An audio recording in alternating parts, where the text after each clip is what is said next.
Dimple Sharma and this is about me. तो स्वागत है आप लोगों का ज्ञान अप में। आज हम पढ़ेंगे ये फ्रेंच रिवॉल्यूशन का सेकंड पार्ट है। फर्स्ट पार्ट में हमने उसके ओरिजिन और उसकी जो स्टेट के टाइप्स उनके बारे में पढ़ा था। आज हम रीजंस पढ़ेंगे फ्रांसीसी रिवॉल्यूशन के। तो यहाँ पे 4 जो मेन रीज़न है वो है सामाजिक, राजनीतिक, आर्थिक और बौद्धिक। ये कारण है। तो पहला कारण देखते हैं सामाजिक कारण। सामाजिक कारण किसानों का शोषण। देखिए किसानों का जो शोषण बहुत ज़्यादा उस समय होता था। उस समय फ्रांस में 80% आबादी किसानों की थी।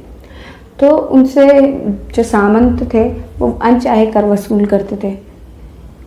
किराए पर ज़मीन देकर उनसे खेती करवाते थे और फिर खेती में से बहुत कम अंश उन्हें अपने पास रखने देते थे।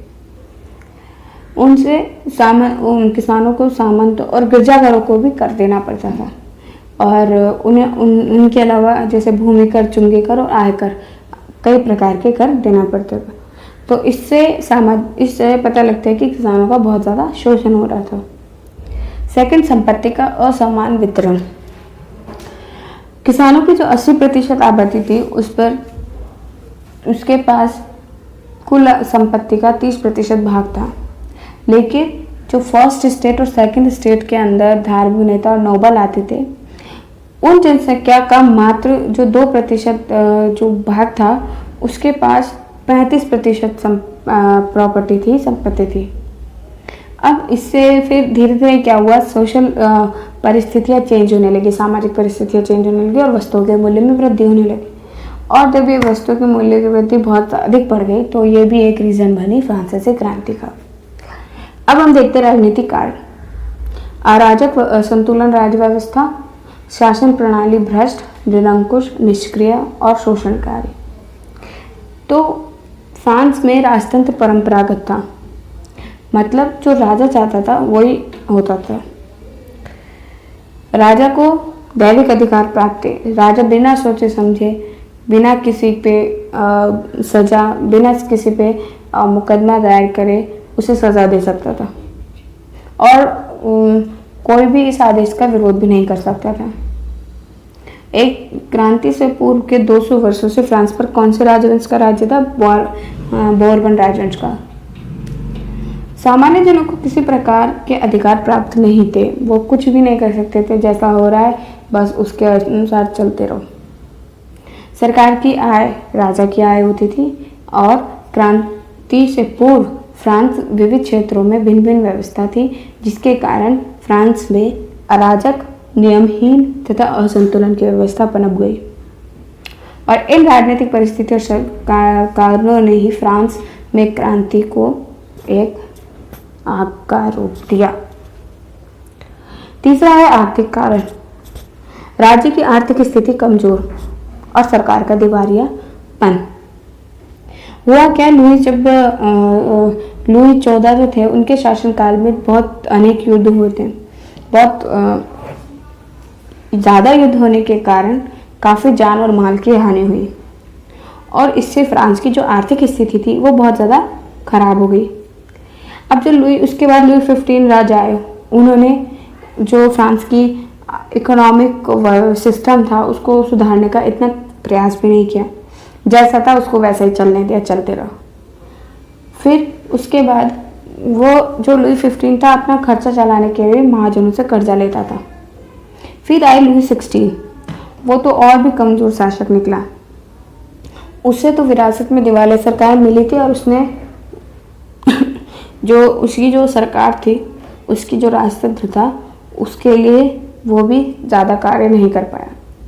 जो उसकी पत्नी लुई 16 की जो पत्नी थी फिजूलखर्ची भी बहुत ज़्यादा करती थी।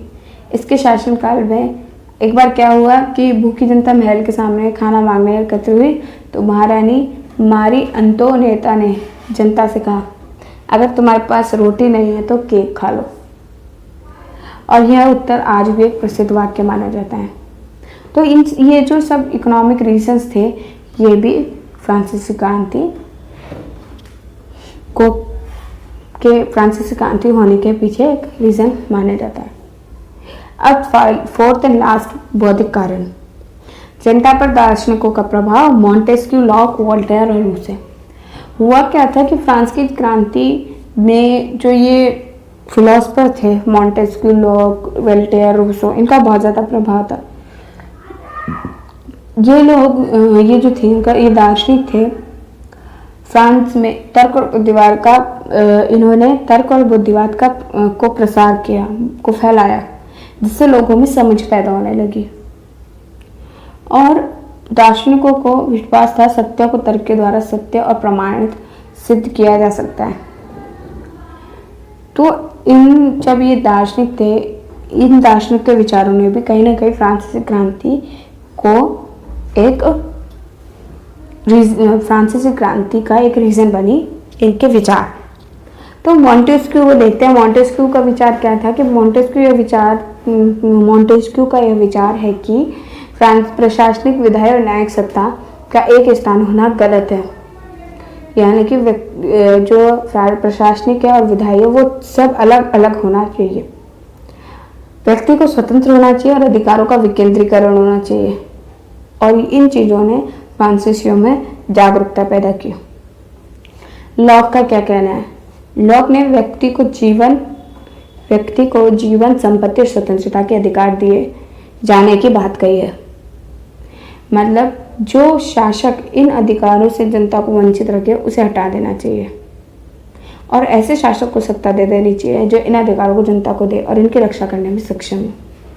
अब तो जब ऐसी बातें लोगों में होने लगी तो धीरे धीरे उनके विचार बदलने लगे, उनमें जागरूकताएं आने लगी। वोल्टेयर ने क्या कहा है? वोल्टेयर ने कहा है कि धार्मिक सहिष्णुता और बोलने की स्वतंत्रता जरूर होनी चाहिए लोगों को। रूसो ने लिखा है कि जनता को अपना शासक चुनने का अधिकार होना चाहिए। तो इन विचारों का प्रभाव फ्रांसीसी जनता पर पड़ा और वे क्रांति करने के लिए प्रयासरत होते गए। समानता स्वतंत्रता के विचारों के प्रभाव के कारण फ्रांस में क्रांति होना विचारक और इतिहासकार भी बताते हैं। तो ये रीजंस थे। अब नेक्स्ट चैप्टर में उसके घटनाक्रम कि किस किस स्टेप्स में, मतलब इवेंट्स में फ्रांसीसी रिवॉल्यूशन हुआ, उसके बाद उसके इम्पैक्ट पड़ेंगे और उसके बाद फ्रांसीसी रिवॉल्यूशन जो है वो कंप्लीट हो जाएगा। तो do like, share and subscribe if you like the video. Okay.